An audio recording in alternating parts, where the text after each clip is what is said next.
Hola, buenos días. Mi nombre es Luisa Contreras, soy licenciada en Nutrición y Dietética y residente 1 del posgrado de Nutrición Clínica de la Universidad de los Andes.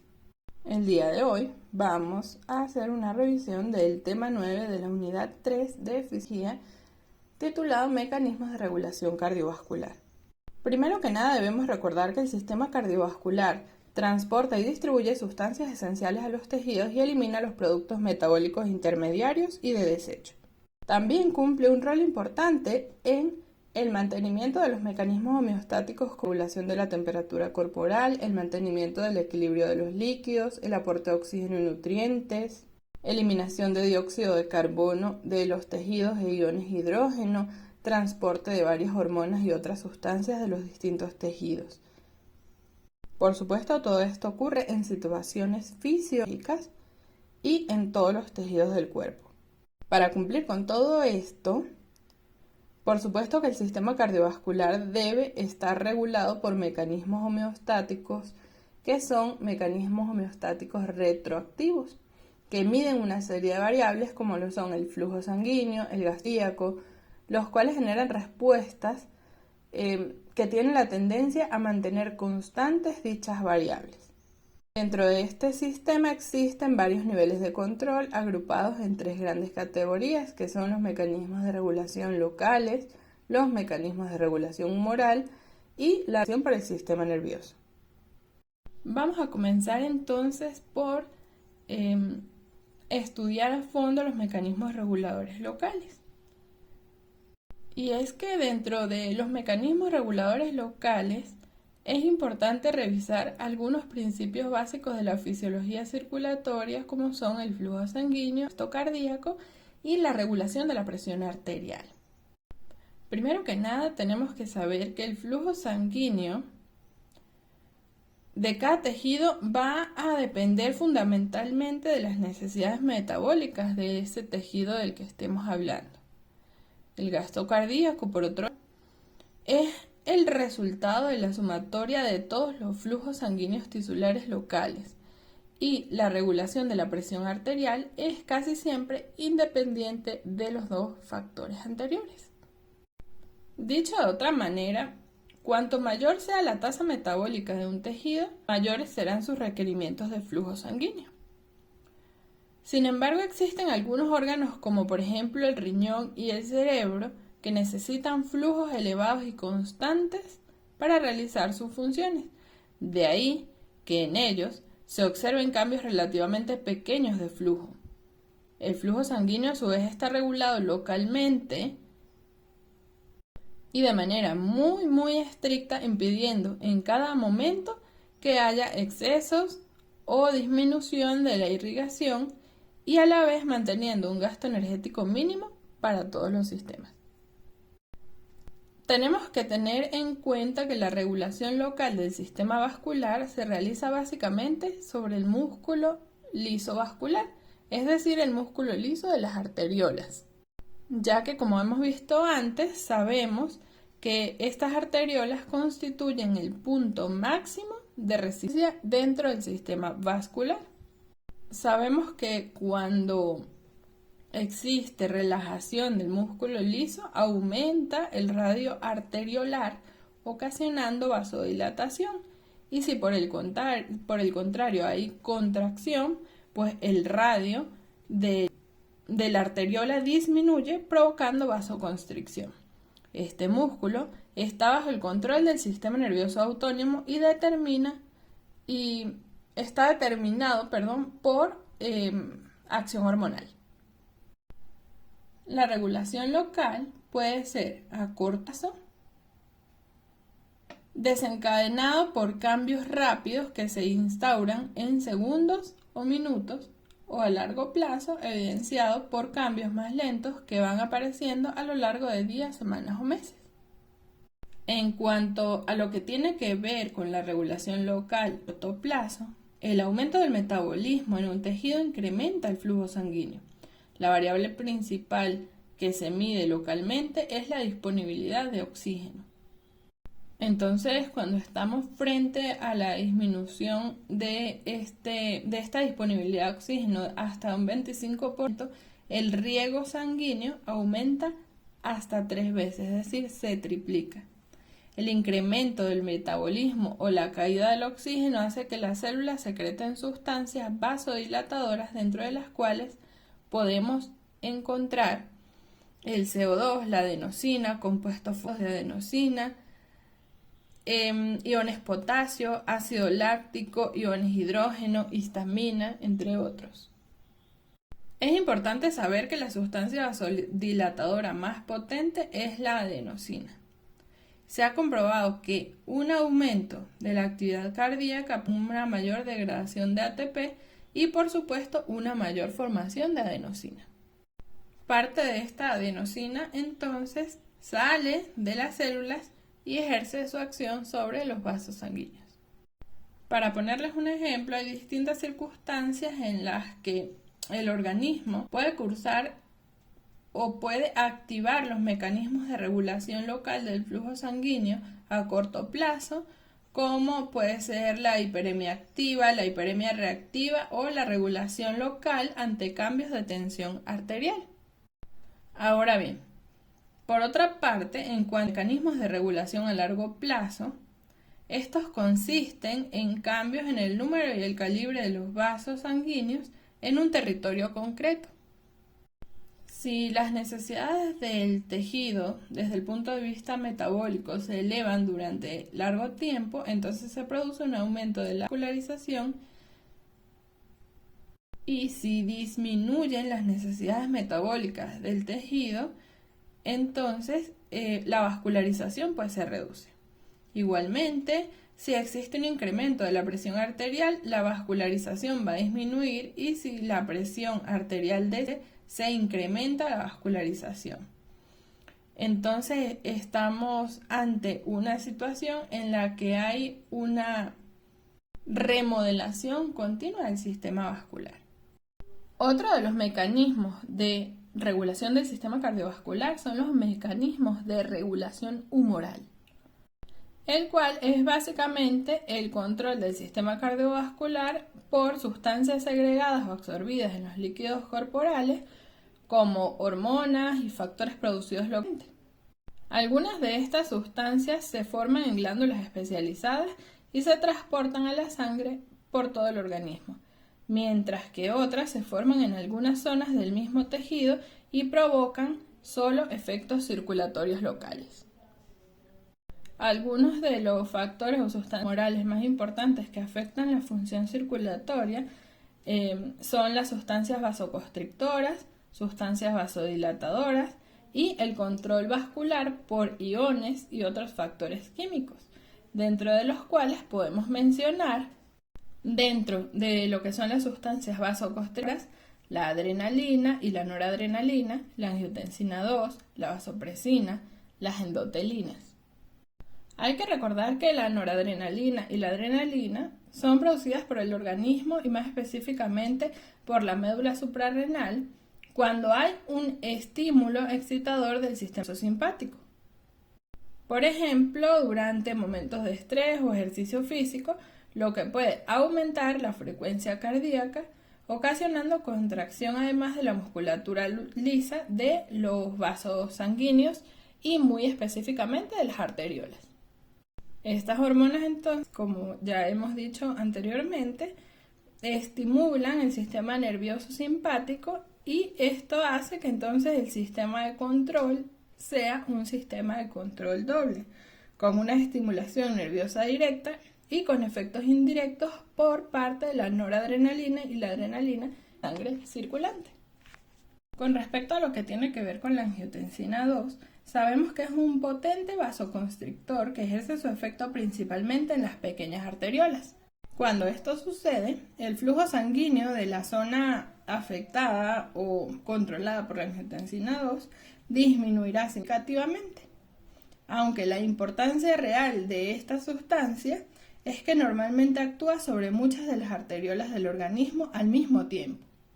Y de esta manera aumenta la resistencia periférica total y, por consiguiente, aumenta la presión arterial. La vasopresina o ADH tiene un efecto aún más importante como vasoconstrictora que la angiotensina 2, por lo que se convierte en una sustancia constrictora muy potente. Se forma en las células nerviosas del hipotálamo, pero después se transporta distalmente a través de los axones nerviosos hacia la neurohipófisis y finalmente es segregada a la sangre. Como su nombre lo indica, la vasopresina o hormona antidiurética tiene una función importante aumentando la reabsorción de agua en los túbulos renales hacia la sangre y por tanto ayudando a controlar el volumen del líquido corporal. Por último, las endotelinas son péptidos con una potente acción vascular, actúan de forma autocrina y paracrina. Sus células diana preferentes son las fibras musculares lisas endoteliales y subendoteliales. Dentro de las sustancias vasodilatadoras, por otra parte, podemos mencionar la bradicinina, la histamina, el óxido nítrico, el factor hiperpolarizante endotelial, las prostaglandinas y el péptido natriurético auricular. La bradicinina es también conocida como sistema calicreína-quinina. Son pequeños polipéptidos que se escinden por enzimas proteolíticas a partir de las alfa-2 globulinas del plasma y los líquidos tisulares y provocan una vasodilatación potente en algunos tejidos y órganos, aumentando la permeabilidad capilar.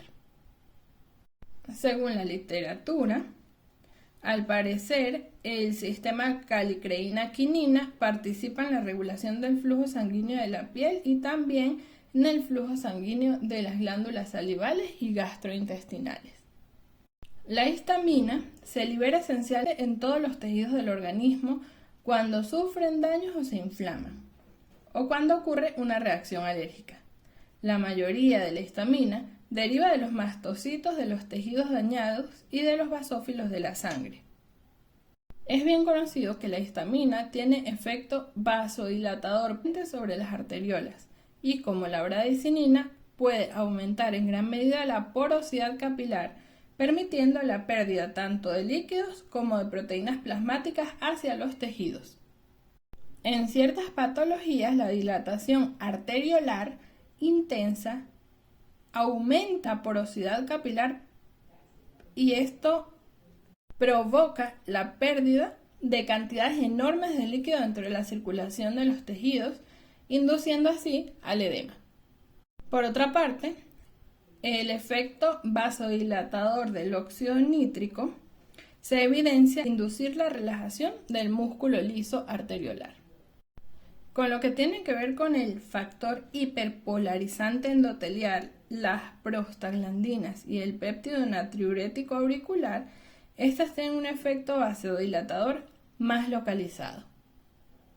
Con respecto a lo que tiene que ver con el control vascular por parte de iones y otros factores químicos, tenemos la acción del calcio, del potasio, del magnesio, de los hidrogeniones, del acetato citrato y del CO2. Con respecto a lo que tiene que ver con el calcio, sabemos que el aumento de la concentración de este ion provoca vasoconstricción como consecuencia del efecto general del calcio para estimular la contracción del músculo liso. Por otra parte, el incremento de la concentración de potasio dentro del intervalo fisiológico puede provocar vasodilatación, consecuencia de la capacidad de los iones potasio para inhibir la contracción del músculo liso. Este mismo efecto lo podemos encontrar con las variaciones en la concentración del ion magnesio hacia el aumento.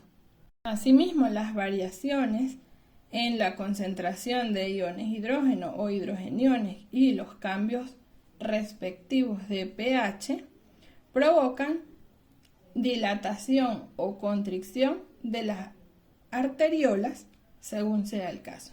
Si aumenta la concentración de hidrogeniones, desciende el pH y por consiguiente va a haber dilatación arteriolar. Mientras que si hay un descenso de la concentración de los iones hidrógeno, esto va a provocar una constricción arteriolar por aumento del pH. Los aniones de acetato citrato tienen un efecto pequeño en la vasodilatación de las arteriolas. Y por último tenemos al CO2, que en el cerebro un aumento de la concentración de dióxido de carbono puede provocar una vasodilatación moderada a importante, con un efecto indirecto muy potente sobre el centro vasomotor del cerebro. El impulso es conducido por el sistema nervioso simpático, provocando una vasoconstricción generalizada en todo el organismo. Es importante destacar que la mayoría de estas sustancias, tanto vasodilatadoras como vasoconstrictoras, tienen un efecto escaso en el flujo sanguíneo a largo plazo, salvo que alteren la tasa metabólica de los tejidos. Ok, ahora bien, el tercer y último sistema de control del sistema cardiovascular que vamos a mencionar el día de hoy es el control nervioso. Y es que este ejerce funciones más globales en cuanto a la redistribución del flujo sanguíneo hacia las distintas zonas del cuerpo.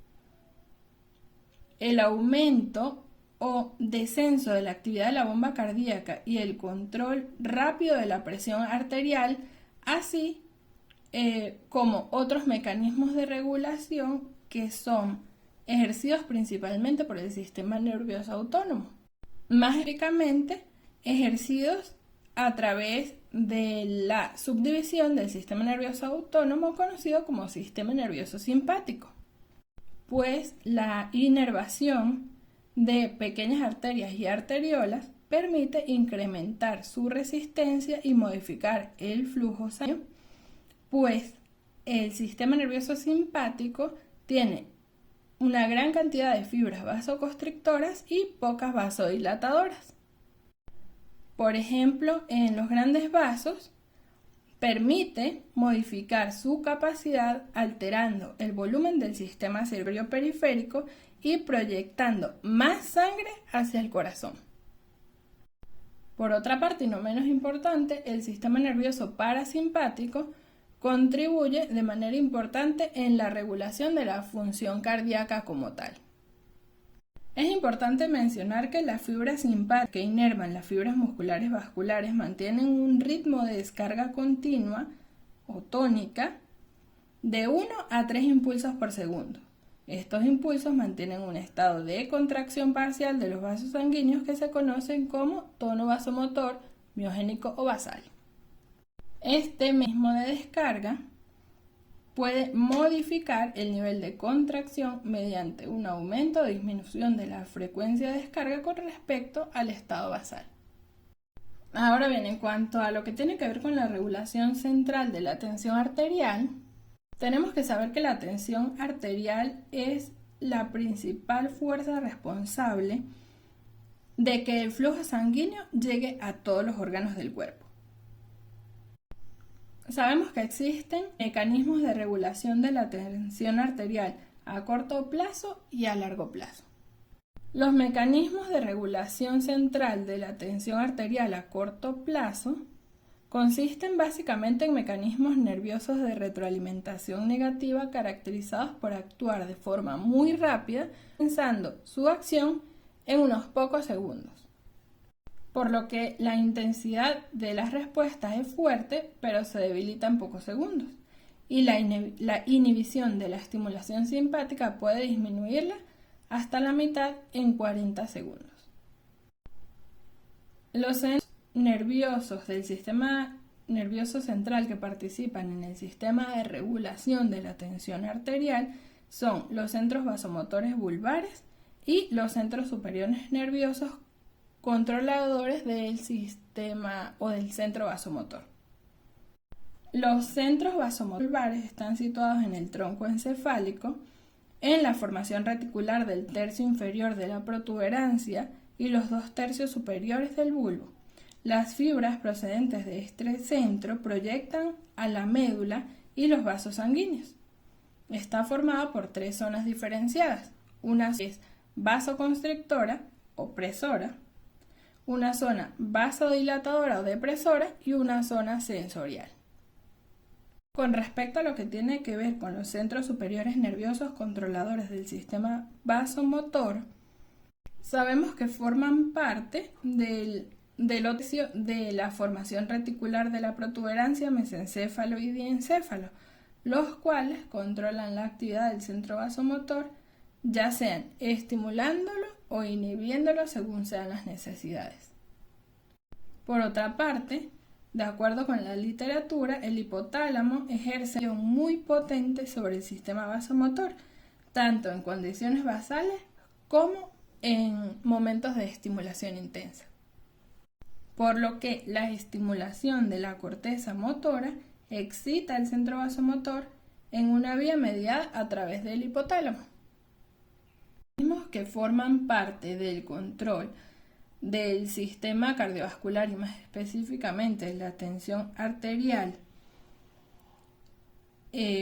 mediante estos mecanismos son los mecanismos de control de los vasoreceptores, el mecanismo de control de receptores, el mecanismo de control de los receptores de estiramiento y el mecanismo de control por el propio centro vasomotor. En cuanto a lo que tiene que ver con los mecanismos de control de los vasoreceptores, tenemos que saber primero que los vasoreceptores son receptores de presión en las paredes vasculares de las grandes arterias de la circulación mayor.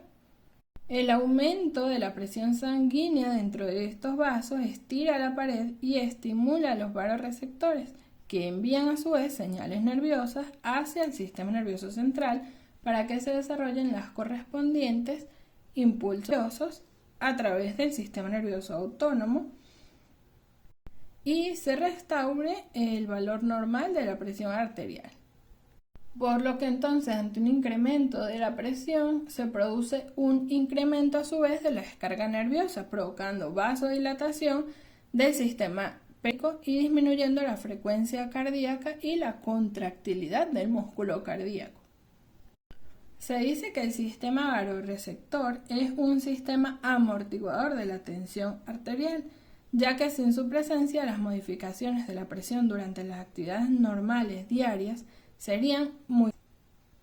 Asimismo, al momento de experimentar cambios posturales, por ejemplo, al pasar de la posición de cúbito a la posición erecta, la tensión arterial de la cabeza y de la parte alta del cuerpo tiende a disminuir, pudiendo llegar a disminuir tanto el flujo pueda perderse y a su vez perder el conocimiento. Entonces, al descender la tensión arterial en esta zona, se origina un reflejo vasoreceptor inmediato que produce una fuerte descarga simpática en el organismo, reduciendo esta baja de tensión. Ahora bien, en cuanto a lo que tiene que ver con el mecanismo de control de los quimiorreceptores, tenemos que saber que los quimiorreceptores son células sensibles a la disminución de la presión parcial de oxígeno, de los aumentos en la presión parcial de CO2 y las variaciones de iones hidrógeno.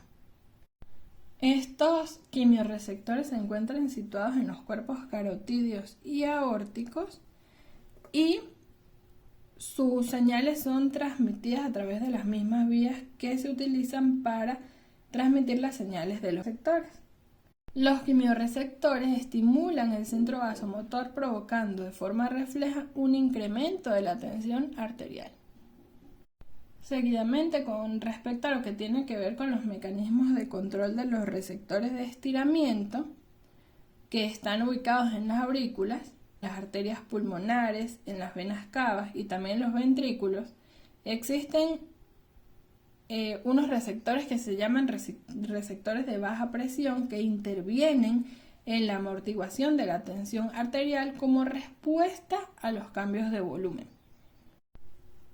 Por último, los mecanismos de control por el propio centro vasomotor que se activan cuando la presión desciende y el flujo sanguíneo en el receptor del centro vasomotor disminuye lo suficiente como para causar una carencia nutricional o una isquemia del tejido. Las propias neuronas responden entonces directamente y esto provoca un aumento intenso de la tensión arterial hasta valores máximos. Ok. Por otra parte, con respecto a lo que tiene con la regulación central de la tensión arterial a mediano y largo plazo, el factor más importante a tomar en cuenta es el volumen sanguíneo y es uno de los principales determinantes de la tensión arterial. A mediano plazo podemos decir que existen tres ritmos que comienzan lentamente y en minutos y se desarrollan completamente después de unas horas, los cuales son primero incrementos de presión arterial o venosa o ambas, que aumentan a su vez los procesos de filtración capilar, elevando así el volumen de filtro y disminuyendo el volumen vascular, lo que da lugar a una disminución de la presión arterial por desplazamiento de volumen de líquido desde los capilares. Por otra parte, el aumento de la presión arterial se contrarresta parcialmente por las propiedades de los vasos de aumentar lentamente su extensibilidad, conduciendo a un efecto de relajación en situaciones de estrés. Y por último, cuando ocurre, por ejemplo, una disminución en el flujo sanguíneo renal, se dispara entonces el sistema de renina-angiotensina-aldosterona y da lugar a la activación de la angiotensina 2. Podemos decir entonces que los mecanismos de regulación a largo plazo se basan en procesos que afectan al volumen del líquido vascular, pues los aumentos de volumen causan incrementos de la presión e incrementos de la presión provocan disminuciones del volumen. Los cambios de volumen se realizan mediante la excreción de sales y agua a través del riñón. En cuanto a lo que tiene que ver con el control de la frecuencia cardíaca, se sabe que hay determinados factores locales que pueden afectarla, dentro de los cuales podemos mencionar cambios de la temperatura o estiramiento del tejido. Sin embargo, el sistema nervioso autónomo es el principal agente regulador de ella. La frecuencia cardíaca en reposo de un adulto sano es de aproximadamente 70 latidos por minuto y esta puede variar de acuerdo con diversas variables como lo son la edad, el estado físico, el ciclo sueño-vigilia y muchos otros. Tanto el sistema nervioso simpático como el sistema nervioso parasimpático influyen de forma tónica sobre el marcapasos cardíaco, que habitualmente responde al nodo sinoauricular, pero los cambios en la frecuencia cardíaca realmente suelen estar asociados a la acción recíproca del sistema nervioso simpático como el parasimpático. Por lo tanto, la frecuencia cardíaca suele aumentar por una reducción combinada de la actividad parasimpática con un aumento de la actividad simpática y viceversa. De acuerdo con la literatura, las fibras simpáticas llegan directamente al corazón y esta estimulación aumenta en gran medida la actividad cardíaca, aumentando tanto la frecuencia cardíaca como su fuerza de contractilidad y a su vez el volumen de bombeo. Por otra parte, el efecto circulatorio importante en la intervención parasimpática de la función cardíaca es el control de la frecuencia cardíaca mediante las fibras nerviosas parasimpáticas hacia el corazón en los nervios vagos. La estimulación parasimpática provoca un importante descenso de la frecuencia cardíaca y un pequeño descenso de la actividad del músculo cardíaco, lo que a su vez no modifica de forma importante el volumen de bombeo. Como espero se hayan podido dar cuenta, los mecanismos de regulación de la función cardiovascular son complejos y además muy diversos. Y su funcionamiento normal condiciona que fisiológicamente cada uno de los órganos que forman nuestro cuerpo también trabajen adecuadamente.